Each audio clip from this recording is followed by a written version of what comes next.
kepada manusia untuk dipahami oleh manusia pasti masuk akal. Karena hadirin rahimakumullah, Allah menciptakan akal. Di mana akal ini hadirin rahimakumullah tidak paham dengan perkara yang tidak lewat proses sebab akibat. Makanya kun fayakun, bukan kun yakun. Jadi jadilah, tapi kun fayakun, jadi maka jadi. Jadi maka jadilah. Maka terjadilah. Hadirin rahimakumullah, subhanallah. Lanjutkan tadi sampai mana tadi? Ya, jadi matahari dengan sinarnya. Sinarnya ini diibaratkan Nur Muhammad. Mataharinya disebut Nur Dat Allah Subhanahu wa taala. Kira-kira dan Nur Dat Allah dengan Nur Muhammad hadirin rahimakumullah bisa dibedakan tidak? Terpisah. Tapi hadirin rahimakumullah dua-duanya saling menguatkan. Subhanallah. Sampai sini dulu pertanyaan? Oke. Maka hadirin rahimakumullah,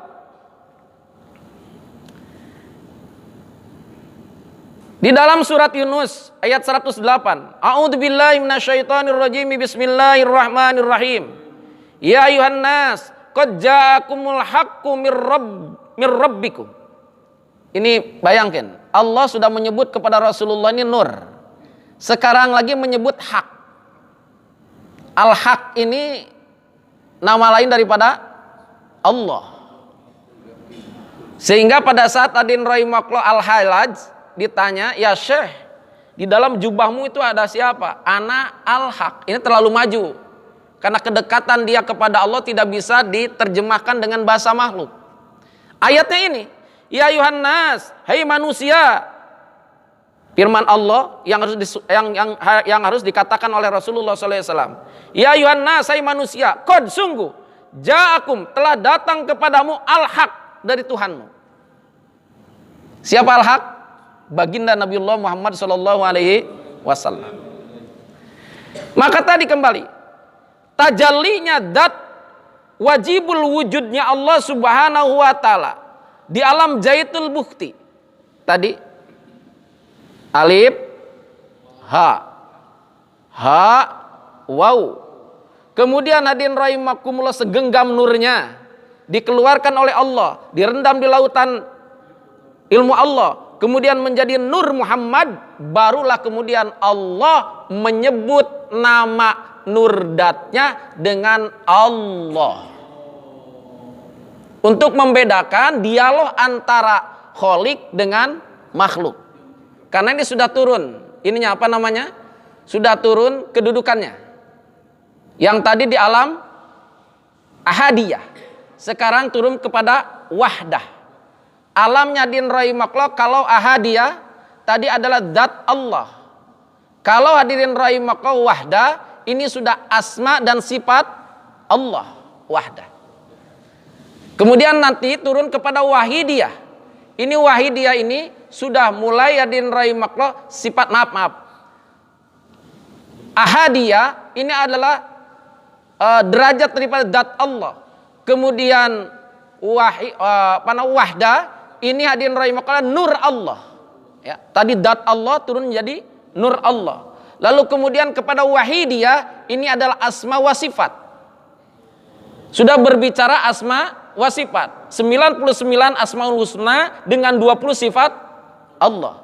Baru kemudian nanti al-arwah pakai al berarti isim, ini sudah af'alnya Allah. Sudah pekerjaan Allah. Tadi apa namanya? Al-arwah, kemudian al-misal, lalu kemudian al-ajsad, lalu kemudian al-insan. Ini sudah af'al Allah. Enaknya sih pengajian begini ini pakai bor gitu. Udah nantilah. Oke, kita lanjutkan. Maka pada saat Allah Subhanahu wa taala mengangkat itu nur datnya, maka kemudian Allah Subhanahu wa taala berfirman kepada segenggam daripada nurnya nih, kunni Muhammadan. Kunni Muhammadan. Jadilah kamu nur Muhammad. Maka din rahimakumullah, jadilah kemudian zat nur Muhammad. Pada saat din rahimakumullah jadi ini nur Muhammad, maka Ini Nur Muhammad memandang nur dat Allah. Ini dua nur nih. Jadi kalau di alam ini, di alam wahdah nur sudah ada dua. Kalau di alam ahadiyah itu hanya Allah. Kalau di alam wahdah ini nur sudah ada dua. Ba sudah begitu, sudah ada titiknya. Titik ini berasal dari mana? Rentetan hadirin rahimakumullah, alif. Jadi kalau kita tulis sebuah garis, dulu pernah belajar, maka garis itu kan sebetulnya adalah kumpulan dari titik-titik, betul nggak? Maka sekarang ba, keluarkan titiknya, nurnya segenggam, di bawah dititikin. Trek. Itulah yang disebut Nur Muhammad. Di sini sudah berbeda nih, terpisah antara titik dengan ba. Tapi titik dari ba, dan ba kalau dihilangkan titik nggak ada makna. Nur Muhammad tidak ada, maka Allah Subhanahu wa ta'ala tidak dikenal. Kenapa adanya titik ba dan Nur Muhammad? Karena Allah ingin dikenal. Makanya Allah Subhanahu wa ta'ala di rahimakallah tajalli.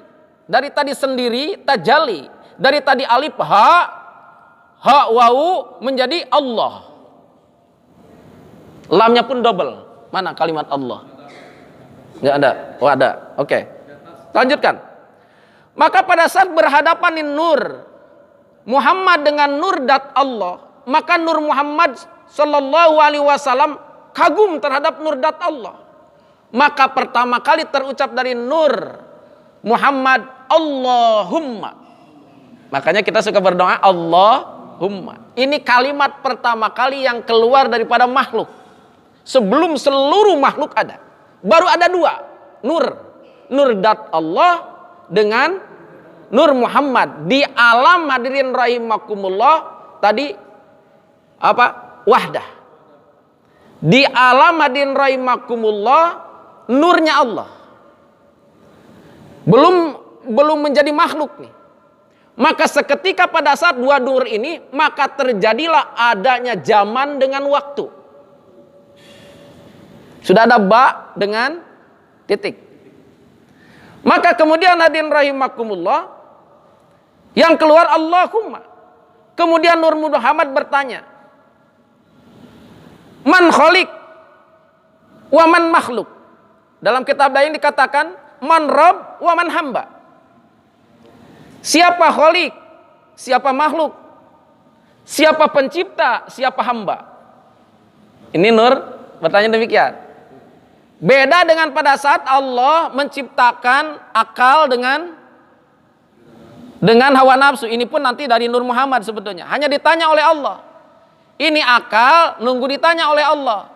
Man ana wa man anta. Kata akal, ana makhluk wa anta khaliq. Beres.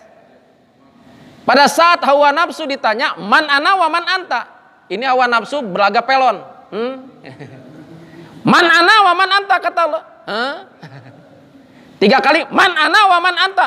Anak-anak, anta-anta, gue, lu. Waduh. 3 kali tuh direndam di api neraka terus. Ya, terakhir di syakor. Ini. Tapi beda dengan Nur Muhammad yang bertanya bahwa Nur Muhammad langsung kepada Allah.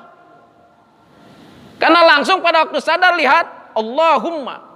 Langsung Nur Muhammad pun bertanya, siapa khaliq, siapa makhluk? Siapa Rob, siapa hamba? Maka kemudian Allah Subhanahu wa ta'ala menjawab dalam firman-Nya.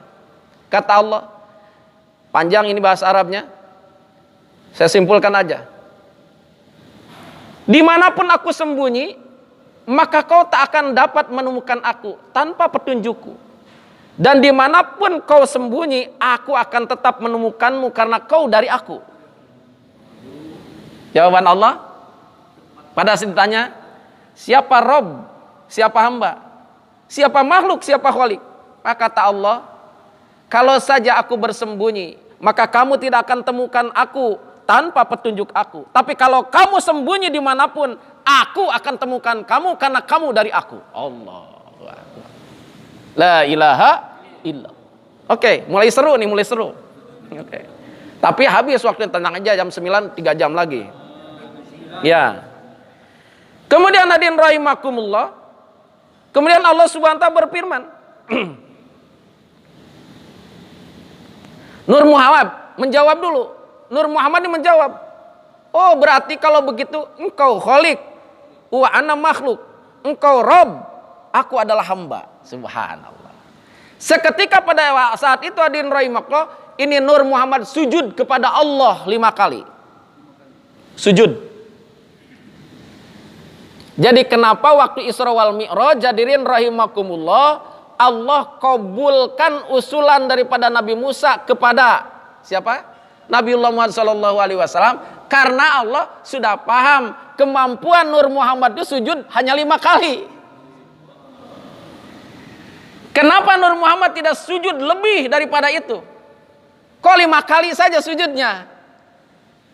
Hadirin, Allah Subhanahu sudah paham kekuatan nur segenggamnya itu hanya sujud kepadanya, hanya kekuatannya 50 kali.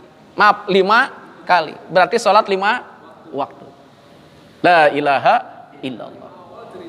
Ceritanya dari awal dong. Ini sudah menjadi tazallinya Allah Subhanahu wa taala, rahasia Allah. Oke, kita lanjutkan.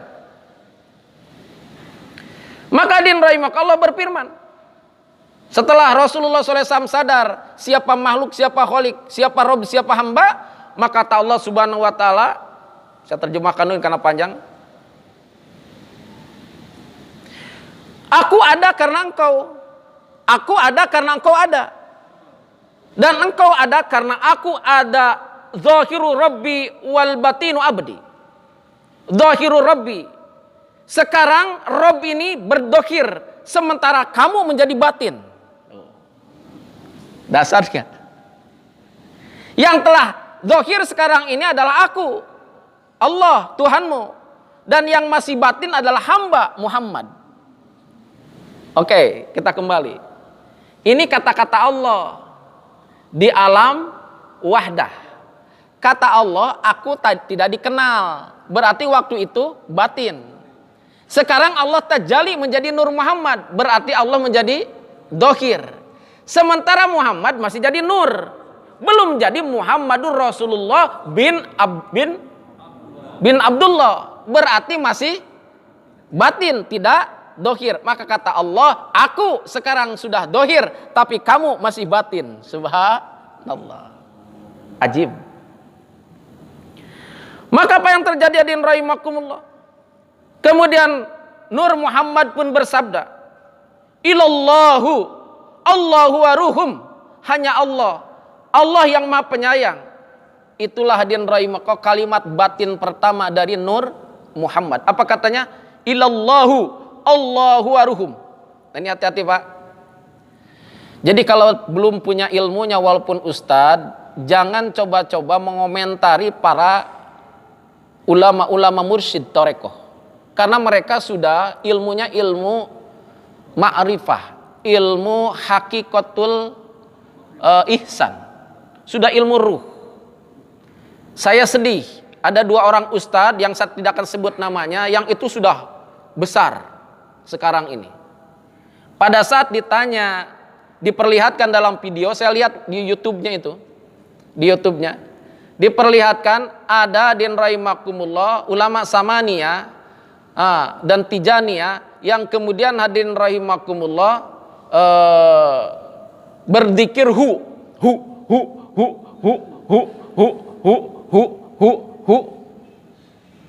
Maka kemudian ini ditanya oleh jamaahnya, apakah ini ada dari Rasulullah Shallallahu Alaihi Wasallamnya? Yang satu ustadz yang biasa itu yang suka galak di nggak akan saya sebut lah ya, yang suka galak, dia bilang bid'ah. Masya Allah, tidak ada, Rasul tidak melakukan itu, tidak boleh seperti begitu. Apa-apaan, tidak ada dalilnya, Rasulullah tidak mencontohkan. Yang satu agak lunak, kata dia, saya belum tahu dalilnya, saya Rasulullah tidak pernah melakukan ini, tidak berani mereka dia mengatakan bid'ah. Kalau saja ada dalilnya, saya yang pertama kali mengamalkannya. Kemudian hadirin rahimakumullah, saya berpendapat nih, Ustadz apa enggak mesandre, apa lupa? Mungkin lupa kayaknya. Lupa kayaknya. Seorang ustadz mengomentari, setuju saya, karena memang itu juga jawaban saya. Gus Baha, hadirin rahimakumullah, mengomentari. Ini ustadz semuanya yang mengomentari dua orang ini, yang katanya tidak ada dalilnya harus pesantren dulu. Karena apa? Jelas sedikit orang tahu semuanya. Fa'lam annahu la ilaha illallah. Jadi awal Allah tuh fa'lam annahu la ilaha illallah. Dari hu itu tadi alif ha wau jadi Allah. Jadi awal Allah itu adalah hu dalam datnya. Jadi orang kalau sudah fana sampai kepada dat, dikiranya tidak Allah lagi karena sudah la ilaha illallah. Itu hadirin rahimakumullah basi dalam martabat wahdah, wahidiyah. Belum sampai kepada hadirin rahimakumullah ahadiyah. Jadi mursyid ini dia sedang latihan untuk menembus kepada nur dat Allah, maka tunduk setelah la ilaha illallah, la ilaha illallah, kemudian Allah terakhir hu. Kalau belum tidak punya ilmunya dan tidak pernah melakukan, jangan. Karena kalimatnya sudah kita kenal, fa'lam annahu la ilaha illallah. Hu awal. Maka din rahimakumullah tadi Allah berfirman tadi Nabiullah Muhammad SAW, Nur Muhammad, ini bukan Nur ininya.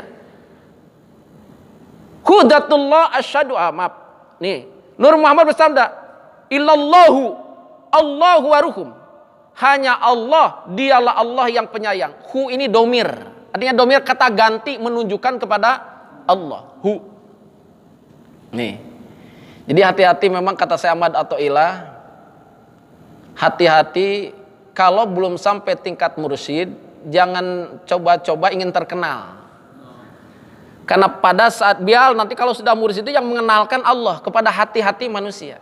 Tapi kalau belum sampai ilmunya kepada tingkat ruh, baru sampai terakhir di kolbu, kemudian apa fatwa-fatwanya itu di share kemana-mana, menjadi viral, ini kesalahan akan repot. Dan itu terjadi juga di Buya Hamka dengan fatwanya, sehingga beliau pun menyesal seumur hidup tentang kunut subuh. Beliau dalam bukunya mengatakan kunut subuh itu tidak ada keterangannya dari Rasulullah SAW. Tapi 3 tahun setelah beliau hadirin rahimakumullah mau wafat, itu beliau tiap hari kunut subuh. Saya dapat ini kabar dari cucunya. Putranya bertanya, ya Buya kenapa? Engkau dulu bikin buku bahwa kunut subuh itu bid'ah hukumnya dan tidak ada dari Rasulullahnya. Pada waktu itu beliau menyusun bukunya pada waktu masih gelar doktor. Maka sekarang ditanya pada waktu sudah gelar profesor. Apa kata Buya Hamka? Dulu waktu aku doktor mengatakan bahwa kunut subuh itu tidak dari Rasulullah SAW-nya, itu karena apa? Saya baru menemukan 30 hadis mengenai kunut subuh. Tapi sekarang saya sudah menemukan 300 hadis mengenai sahihnya kunut subuh. Kalau begitu gimana dengan fatwa engkau? Bukunya harus ditarik. Dan ini sudah diamalkan oleh umat, bagaimana? Dan ini sudah dipatwa. Bikin lagi buku untuk itu, tidak bisa menutup buku yang pertama. Inilah masalahnya. Jadi ketawaduan seorang alim itu perlu. Ketawaduan itu perlu. Kalau belum sampai tingkat mursyid, biar. Kalau mursyid, kalau sudah mursyid, dia walaupun dia sembunyi, Allah tampakkan. Dan orang akan datang. Mohon maaf, saya punya guru di Kalimantan, namanya Guru Bakhit. Subhanallah. Hadirin rahimakumullah, dulu ada guru sekumpul. Hadirin rahimakumullah, apa namanya? Muhammad Zaini, semoga Allah merahmati beliau. Disembunyikan orang pada datang. Itulah waliullah namanya. Oke, kita lanjutkan. Maka hadirin rahimakumullah, setelah Nur Muhammad mengatakan illallahu Allahu waruhum, hanya Allah, dialah Allah yang Maha Penyayang. Maka Allah bertanya kepada hadirin rahimakumullah ini Nur Muhammad, alastu birabbikum? Bukankah aku Tuhanmu? Maka Nur Muhammad menjawab, bala wa rabbuna la ilaha illallah.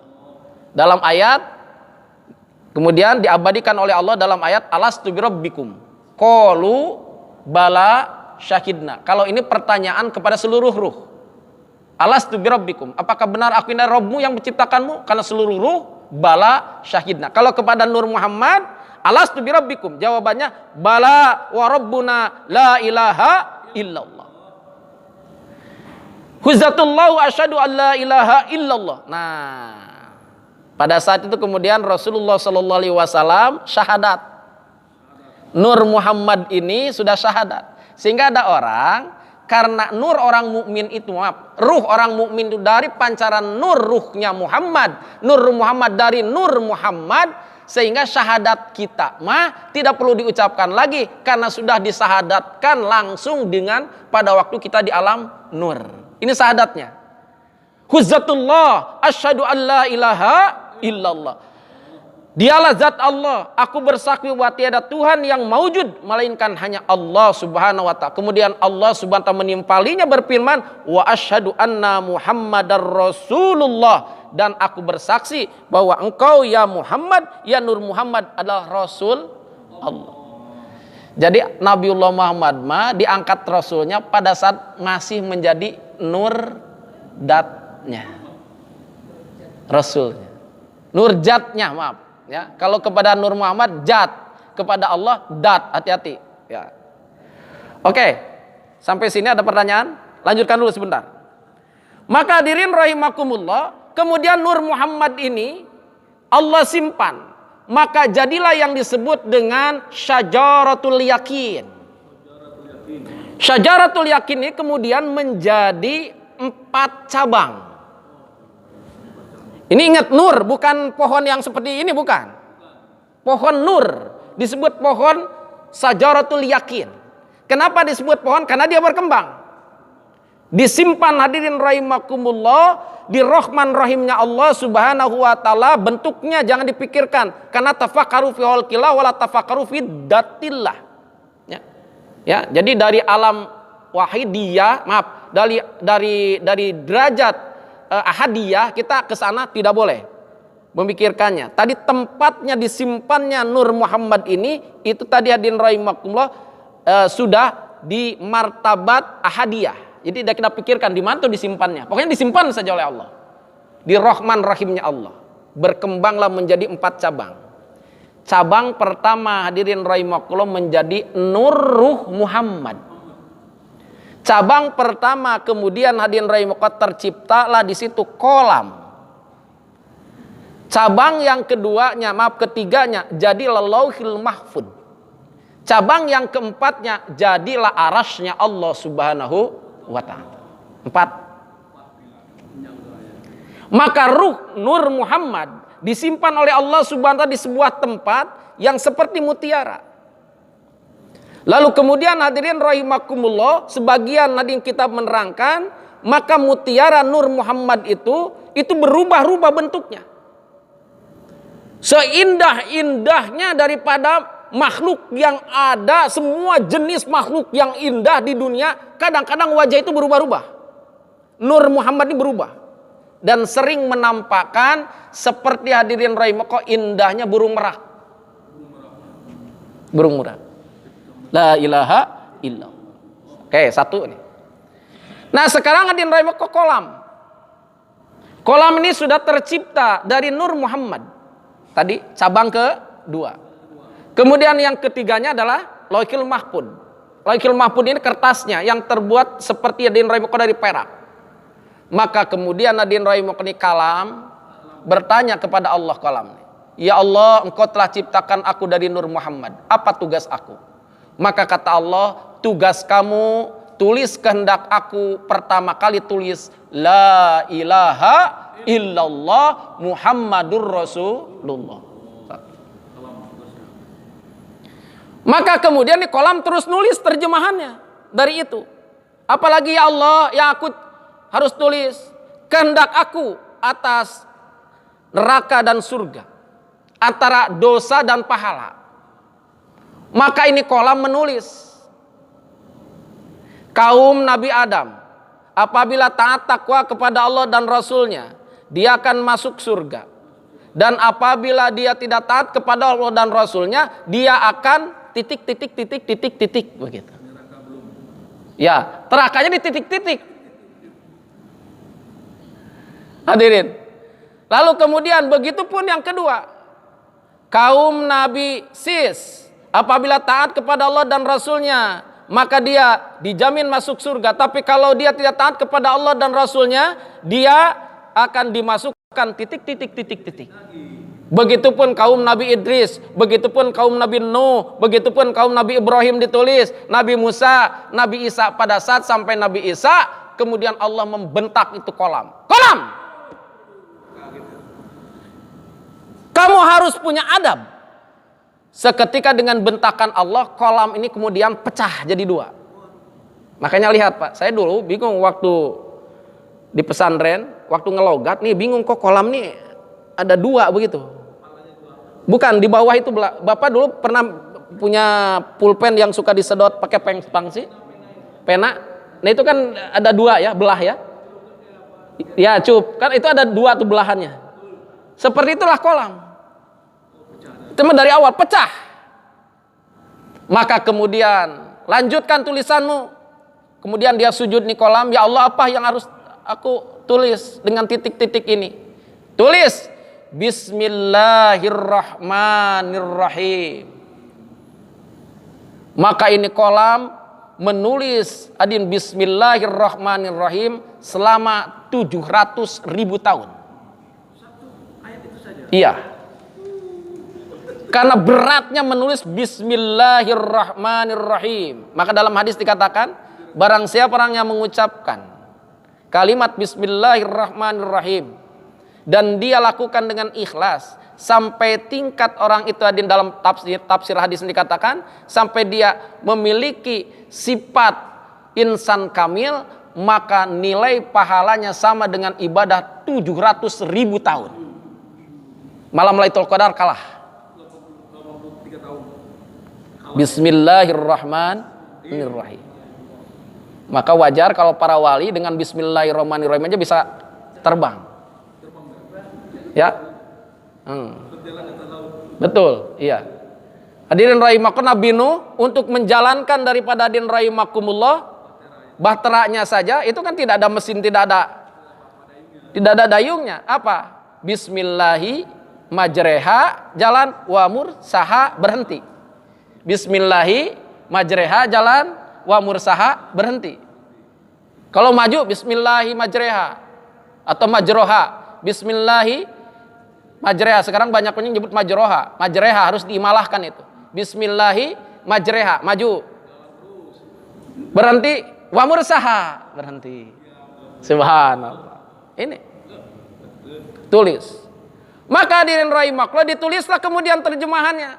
Ditulis tadi yang titik-titiknya tadi. Barang siapa orang tidak taat kepada Allah dan Rasulnya, kemudian dia bertaubat kepada Allah Subhanahu wa ta'ala dan Allah terima taubatnya, maka Allah akan masukkan dia ke dalam surga atas rahman rahimnya Allah. Jadi kesimpulannya Pak, orang masuk ke dalam neraka, orang maksiat tidak tertulis nasibnya di Lauhil Mahfud. Karena neraka tidak ada tulisannya di Lauhil Mahfud. Allah menulis Lauhil Mahfud dengan kolam ini menulisnya dengan kasih sayang Allah. Seluruhnya tulisan di Lauhil Mahfud, orang itu masuk ke dalam surga. Yang itu seluruhnya dari Nur Muhammad. Seluruhnya masuk surga. Berarti kalau begitu orang jahat, orang maksiat, orang masuk neraka karena keinginan dirinya apa karena keinginan Allah? Iya. Jadi jelas ya.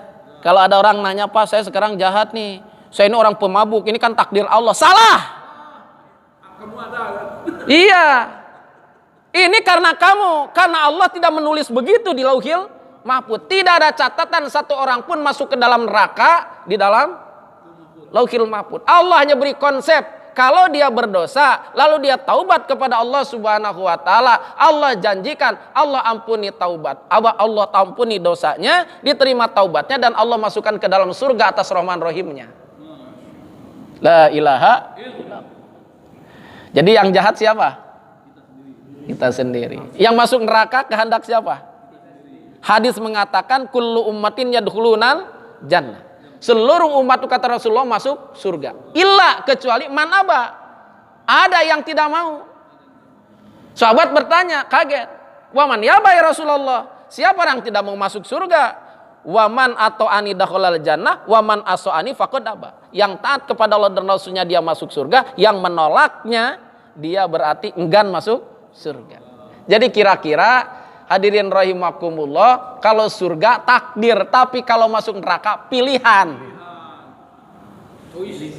Iya. Apalagi orang mukmin. Orang mukmin ini syahadatnya pun di alam nur, bukan ruh lagi, di alam nur. Belum ada ruh kita, baru nur. Nabi Muhammad pun baru satu, nur ruh Muhammad. Belum jadi apa-apa itu. Baru di alam 3. Alam hadirin rahimakum wahidiyah. Subhanallah. Oke, nanti kita lanjutkan. Ingatkan saya, karena pembahasan ini nanti masuk kepada idfin wujudaka fi ardil humuli fama nabata mimma lam yutban la yutimatana iju. Kita sedang menyimpulkan kaidah 1 sampai kaidah 30. Ya, sehingga nanti kita tahu kita ini dari mana, kenapa Nabiullah Muhammad SAW begitu diagungkan, begitu bisa menyelamatkan. Para nabi pun seluruhnya datang kepada Rasulullah untuk minta syafaat. Kemudian hadirin rahimakumullah, ya begitulah. Kenapa disebut-sebut? Ada apa? Begitu mulia. Insyaallah itu saja yang disampaikan. Kebenarannya datang dari firman Allah dan sabda Rasulullah. Kesalahannya datang dari kebodohan sepribadi. Minta ampun kepada Allah, minta maaf kepada yang hadir tempat ini. Semoga Allah SWT berikan kekuatan kepada kita untuk melaksanakannya dan kita diwafatkan dalam keadaan husnul khatimah. Amin ya rabbal alamin. Ya Rabbi bil Mustafa balig maqasidana waghfir lana ma madha ya wasi'al karami. Ya Allah biha ya Allah biha ya Allah bi husnil khatimah. Ya Allah biha ya Allah biha ya Allah bi husnil khatimah. Insyaallah kita tutup dengan doa kepada majelis. Subhanallah bihamdi subhanakallahumma bihamdika asyhadu an la ilaha illa anta astaghfiruka wa atubu ilaik. Assalamualaikum warahmatullahi wabarakatuh.